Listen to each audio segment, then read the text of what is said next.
أهلا وسهلا بكل المشاهدين. أنا دكتور أيمن السيد سالم، أستاذ ورئيس قسم الصدر السابق بكلية طب قصر العيني جامعة القاهرة. نزلات البرد وكيفية علاجها. نزلة البرد اللي هي في شكلها المعتاد: رشح، انسداد، صعوبة في التنفس من الأنف، افرازات خرف الأنف، حرارة، سخونية، صعوبة في البلع، وأحيانا كحة. نزلات البرد تستدعي ان احنا نبدأ بأدوية مزيلة للاحتقان، يعني بتقلل شوية الأعراض الالتهابية، بتفتح النفس شوية، بتفتح الأنف شوية. كمان بنزود عليها أدوية مخفضة الحرارة، وكمان بنزود أدوية مسكنة لبعض الآلام.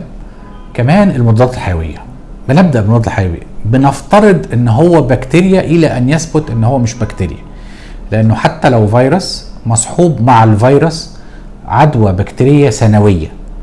في الكبار، الأطفال الموقف مختلف، أقل بكتير العدوى البكتيرية الثانوية في الأطفال، لكن في الكبار متواجدة ومصاحبة دائما لأدوار البرد الفيروسية عدوى بكتيرية، يا يبدأ بكتيري من الأول يا يكون فيروس ومصحوب ببكتيريا بعد أيام بسيطة. وبالتالي المضاد الحيوي واختياره بيكون من الأساسيات علاج أدوار البرد. علاج السعال المصاحب ليه، بنلاحظ بقى اذا كان السعال سعال جاف بندي مهدئات الكحه، يعني غالبا ما بيكون سعال الصدر من الجهاز التنفسي العلوي جاف، مفيش افرازات كتيره او افرازات يعني لا تذكر، لكن مجرد ما بينزل على الشعب الهوائيه، اذا بقى الكحه اصبحت معها بلغم يبقى الالتهاب وصل الى الشعب الهوائيه، هنا بندي طارد للبلغم.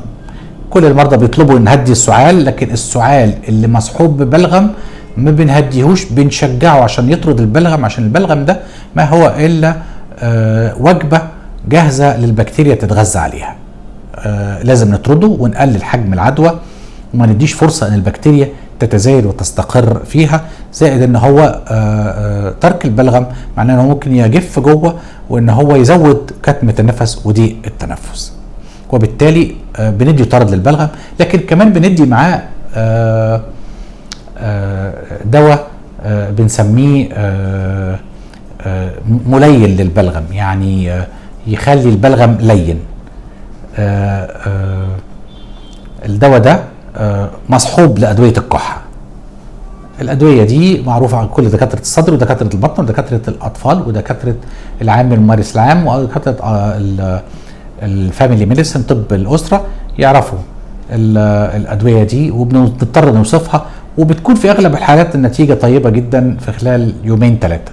إذا طول دور البرد عن يومين ثلاثة، لا تبادر بالعرض على استشاري الصدر أو البطن علشان يحدد الخطوة التالية.